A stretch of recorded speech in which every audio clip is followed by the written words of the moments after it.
because anyone can just go rent a white van. If your logos are just magnets on the side of your van right now, or truck, or car, or whatever you're rocking, know that that looks and could be perceived as a scam. Please go ahead. I also was that guy. I get it, man. But it's true. We literally had a Honda Civic with a magnet decal because we were too poor to own a van. So the thing is that it may work if you're literally making nothing, but just know that it literally lines up. Clay's saying 100% truth. If you look like you're bootstrapped, what kind of value can the client really believe that you're bringing to the table?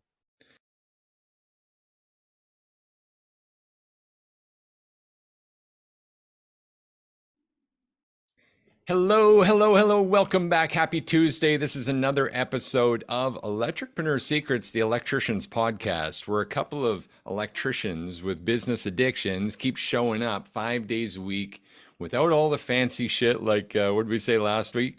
Kitten meows and cow moos. And cow mowing. Yeah, There's no you really buttons, threw me on that one. audio effects, sound coming in, any of that. It's just me. Guess what? Nothing new to see here, but we've got this big topic that's going to help you master sales, simplify pricing, and deliver premium level electrical service for your clients and help you build the business of your dreams instead of someone else's. Joe, how are you doing today, brother? Dude, I am doing absolutely amazing. The kids are finally sleeping a little bit better. I'm actually trying. I mean, the bags, they're starting to disappear a little bit, right? Even with the lighting that we got. So I'm loving spending the time with the family. It's been everything that I've wanted to be. Once again, Mel, if you're listening, you're an absolute 10 out of 10, and I love spending the extra time with you. Amazing, man. I love that your wife listens. I'm still trying to get mine too. You know, it's one of those things where I want to say something special is that Melanie has been with me from the very beginning, from when I was still out on construction jobs before I ran my own company. She was there with me when I was running it and working a night job to pay for the materials on that company. She was with me when it was great. She was with me when I sold it. She's here now. It's just, I could not have asked for a better life partner to really rally behind me. She's always been there for me, and I'm so grateful for her. That's awesome, man. Super proud of you. Love your family, of course. Hello, Mel. I'm also saying hi and acknowledging you this morning. So let me get right into this, Joe. Doing electrical differently and the white van scam. That's what we're calling this today. And really, guys, we're agitating this topic again of niche marketing and really appealing to a certain clientele. But we already started with a little tie back to the vision. And I just was so close to a Jim Rohn quote that I cannot resist. Would it be wrong of me to roll that out? No, it wouldn't be wrong, you. And I love that you even went for my clothes to do it. You own that clothes now? We're gonna fight over this. No, you brought it to the game. I admit that. Yeah. Okay, Jim Rohn. So here's how it went. You got to have a plan or you'll fall into someone else's plan. And you know what someone else has planned for you? Not much. That quote is freaking huge, man. And I see that almost every day. And it reminds me of the one on my wall. I've got this painting that I actually got it printed off on a canvas. This kid with the rocket ship wings, and they're made out of cardboard. And in the shadow, it's an actual rocket taking off. And it says, if we can hold it in our minds, then we can hold it in our hands. Whoa. All right. Yeah. That's a nice. Yeah, man. So how does this tie into our topic? Well, let me explain. When it comes to your vision and realizing that vision, you ought to market and sell towards it too. If you don't, and your marketing is general, like we discussed yesterday, and your van is white with lettering, and you don't stand out, and you don't show people what you're even aiming for, how could you ever realize it? And you won't. And even more than that, if I can dive in a little bit further. Yeah. I want to kind of stitch something that Dan Antonelli did, because he actually put out a picture that really, really stood out that I think will highlight this. It was in front of a supply house. It was a whole like line of white vans. And it was like this electric, this HVAC, this plug. It was just random generalized people. And then there was one van that he had wrapped that was dead center that would just popped. And you're like, wow, it was like the center point of everything. And I feel like that should be our marketing, because if you can think about all the white vans that drive past you, how many of you can remember the name on the van 2 seconds after you drove past it? Not So amongst all what the would your others, man. clients do? Yeah. So what would your clients do? Yeah. Really, this comes down to differentiation. And if Mm-hmm. you want to be different in this world, one of the best things you can do is show that you're not taking shortcuts. Show that you're Mm-hmm. not cheaping out, that you're not shortchanging people, right? Because what I've seen, and even the conversations I've experienced around electricians, you'll hear some guys go like, oh, you went to Kick Charge and spent whatever, 10 grand, 15, 18 grand, depending on the package or whatever you're going for with the wraps and everything. I don't know the packages. Dan, I'm sorry, not giving your pricing away. But on the other side of the argument is the guy that says, I went to Fiverr and hired someone out of country for $120 and I got my logo. And so you guys got ripped off. Mm-hmm. Hang on a second.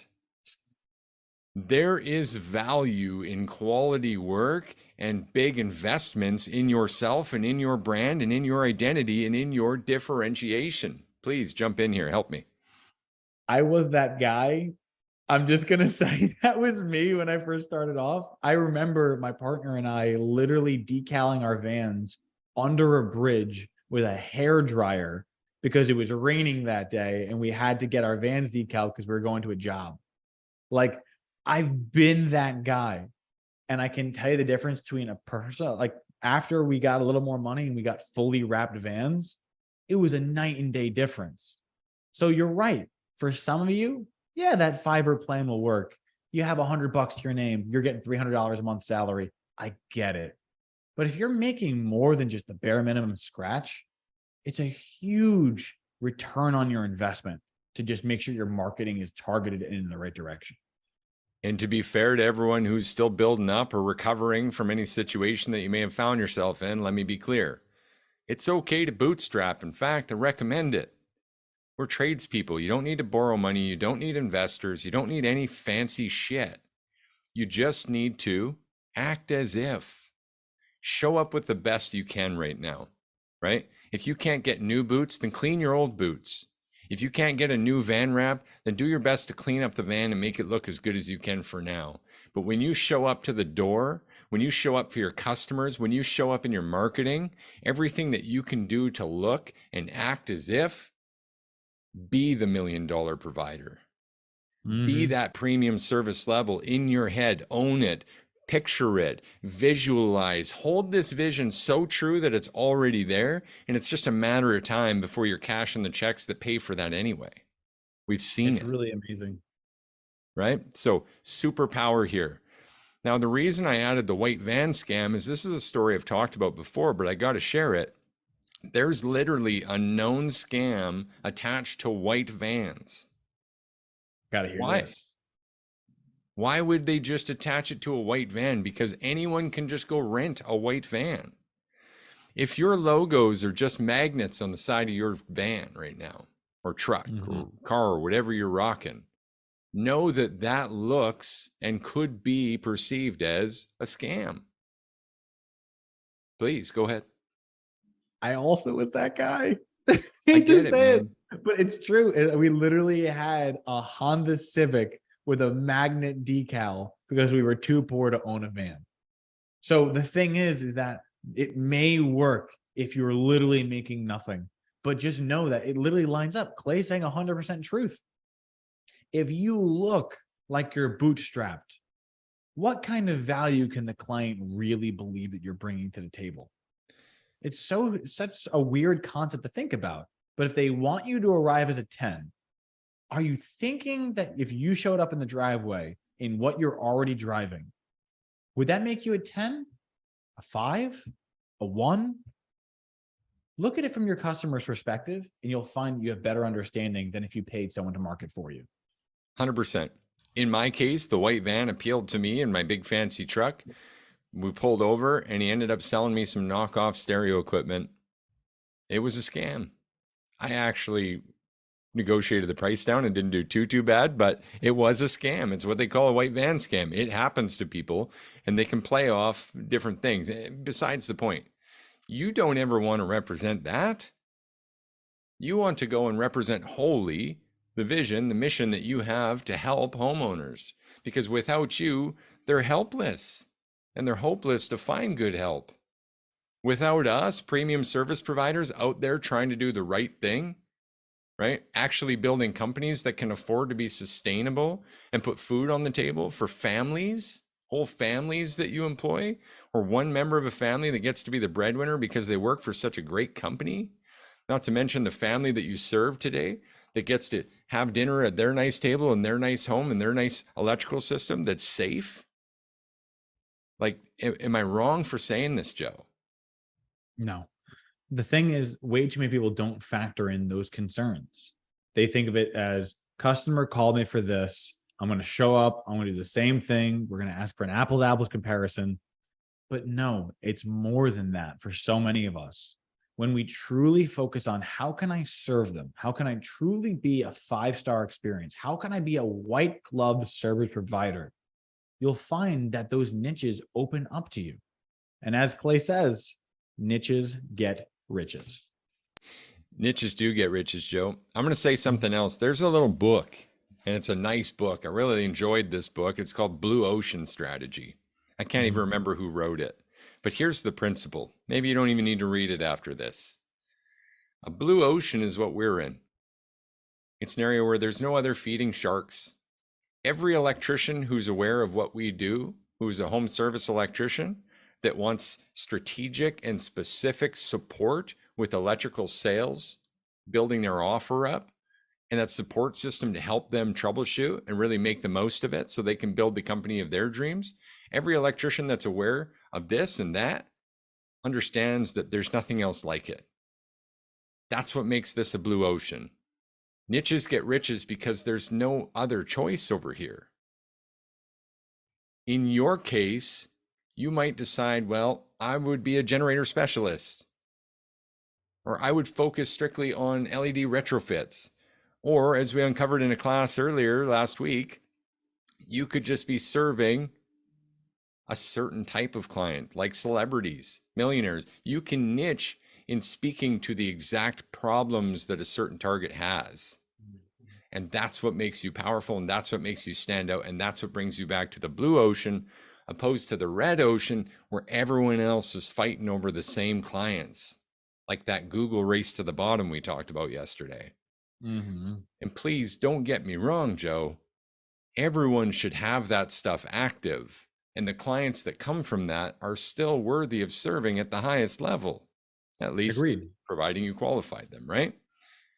But should that be where all of our money, time, and energy is spent? Absolutely not, under no circumstance. Because imagine like this. For all you fishers out there, I'm going to pitch something for you. So, or should I say cast something for you? Cast, right? Nice touch, nice touch. Yeah, right? So imagine you are a fisher. I love to fish. It's one of those situations where you need to know where you're placing it, right? If you're searching for walleye, you don't go and throw it like you're fishing for catfish. If you're looking for bass, you have certain hooks. Or if you're going for trout, you'd go with a certain spinner. You know which kind of fish you're trying to catch. So you target your lure to match that fish. Why are we not fishing? Why are we throwing it with a weight and dragging it along the bottom, just trolling and saying, oh, nothing's biting, this ocean's empty? No. Pull it back up, look at your hook, say, is this a compelling hook? Would I eat this if I was this fish? And then throw it where you know they are. That is how marketing should work. Definitely. So for those of you wondering why this isn't so evident in your area, if we're talking about this and it makes so much sense, then why aren't I seeing it? It's there. It's just far fewer people are doing it because we're not educated on marketing. There's something called recency bias. If you buy a red Toyota, all of a sudden, what do you see everywhere? Everywhere, red Toyota. And I saw the exact same thing. I remember the first time I bought a car, it was a Honda Civic, blue Honda Civic. And after I bought that, I'd never seen a blue Honda Civic before, but now I saw blue Honda Civics everywhere. 100%. It was insane. Teslas, right? Talk of the nation. I didn't see any Teslas until a couple of years ago. Now there's Yeah. literally 50 million in every block of this city. That was a slight exaggeration, of course. Ever so slight. But regardless, if you start paying attention to who's actually specifically standing out, you might even begin to recognize that you didn't even realize that generator team was an electrician team. You might even begin to realize you never even considered they were your competitors. And that's the point. That's where you want to be too. Because if someone's looking for a generator, who are they going to call? They call an electrician. But are they going to call a standard general electrician or the generator specialist? They're going to call the specialist, because imagine this. Like if you had two business cards side by side, and one says industrial, commercial, residential, agricultural, and the other says, I'm a generator specialist, and you're looking for a generator, they're going to go to you, and just the card alone would have credibility. It's like, oh, I could work with this guy who does everything, or I can with this guy who literally eats, sleeps, and breathes what this is. I'll even pay more to get that guy to do it, because I trust that he'll do it better than someone who touches on everything. 100%. And I got to say right now, we're not going to push anyone to become a generator specialist. There's many ways to niche, and you get to decide that from a framework that we're going to actually release and give away again on Action Wednesday for free. Okay. But here's an example of one area of success of this. One of our clients, Alan, came in and had not done generators before, was somewhat nervous about doing them because he hadn't established really that level of confidence in his expertise. And so they just really didn't sell them. Working with you in just a few months' time, he's now at $80,000 in generator sales, roughly, just a few months. And in his words, that's not something we would have been able to do before this time with you guys. Okay, awesome. I remember the first celebration. There was a photo with the handshake with this homeowner with the first portable gen installation. Awesome, man. Awesome, awesome. But here's the thing. Some of you may be listening, or some of you may have heard other people say, just like we did when we advertised our generator workshop a few months back, well, generators aren't profitable. You can't make money on generators. I love this one. This makes me so happy. 3 of our clients last week installed generators, and they averaged over 80% profit. Is that just us, Joe? No. And the reason being is that it's not even that. It's even more in addition to that 80% profit. Because when you establish yourself as a generator specialist, you are now utterly immersed in this home. In order to do the maintenance, you have to go inside and do the load test, which means you're checking the panels, which means you're checking their circuits. You're going through their whole home. You're their exclusive electrician for the next 5 years as you're maintaining it. You're offering first-class membership so that you're the go-to person that they call at all times. You're installing the mobile notification system so you can say, I'm even watching it for you. So if it goes bad, I can come back and we can have a stipend for extra services. I'm installing the winterization, the electronics protections, the elevated bases. I could go on. There are so many freaking things about generators that are more than just the install. And every touch point beyond that install is another way of you serving your client at the 5-star service that you'd come to expect from someone who works with us. And a client that connects with you on that sale and on that installation and gives you the 5-star review often ends up being a client that sticks around with your maintenance package, your club membership deals, your warranties, right? What are the chances they're going to call you back for more than just generator work? It's going to happen, because if average person calls an electrician between 3 to 5 years, that is the industry metric. You need an electrician, you'll call one every 3 to 5 years, sometimes as long as 7. But you know for a fact, I've got 5 years of maintenance with you. So the first 3 to 5 years, I'm your guy. I know your home. I know it better than the person who built it, because I went through every outlet. I went through every switch. I've tested it. I've been in your panel. I've been in your system. I know your family. I know what we're backing up and why we're backing it up. How can you tell me that you would decide to call a stranger over the person who has lived in your home for the past 3 years? More trust. It's not gonna happen. more referrals, less marketing expense, more revenue, more sales, greater sales, more profitability. The list goes on here, Joe. But seeing as we're really addressing this white van as well, what happens when we get that wrap now? Once we build that confidence in our niche and we start putting that stuff right on the skin of our billboard, Mm-hmm. can you talk a bit about your experience with that and what was on your van wrap as a generator specialist? Yes. Just to You finish remember this this? off, then we're going to hit the Yeah. action items and close this one out. All right. This was a fun one. You're talking about the logo on it? Yeah, man. Yeah, that was a fun situation. Okay. So this might be a little sneaky, but I thought it was really, really cool. So we specialized in both Generac and Kohler. That was our thing. We believed that Generac was the more economy brand, Kohler was the more premium brand. But we did recognize that Generac is the most known brand. It's almost became the synonymous with like Xerox. Like a Xerox is a copier, but you could buy other non-Xeroxes. So we would have the Generac logo on the driver's side door, because what would end up happening is as people would walk through the door, they would see Generac. Now, they wouldn't know Kohler, but they would know Generac. So when they said, oh, do you do Generacs? I could say, well, let me ask you a question. Are you looking for a Generac or are you looking for a generator? And then it opened the floor for people to now be like, oh, well, I didn't know. What else do you guys do? And we sold more Kohlers advertising through Generac. Kohler just called. They're thanking you. Generac just sent us hate mail and is really angry at your strategy brain there, man. That's a huge strategy, but it really highlights what's possible in marketing when we actually do our research, when we really pay attention to what people are saying and ride the waves that are already there, and just using the specific terminology to get on the right wave. Get on your own blue ocean, get away from the competition, get away from the feeding frenzy that's out in the middle for every unsuspecting person who's just searched electrician near me or trying to find some freaking help at their house. Just differentiate, guys. That's what we're talking about here. Joe, we got to hit some action items. You want action or all-star? I did the action yesterday, so give me the all-star today. Okay, here it is. I'm going to re-go over what I talked about earlier for the action today. It's okay if you're not there yet. And you don't need to run out and book a meeting with Dan, because 30 other people, maybe 200 other people that are listening to this are doing that right now too. We can give him a little bit of space, but you give yourself a little bit of runway here.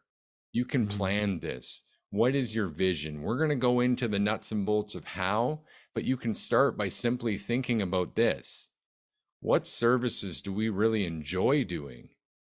What services are in demand for us and in our market?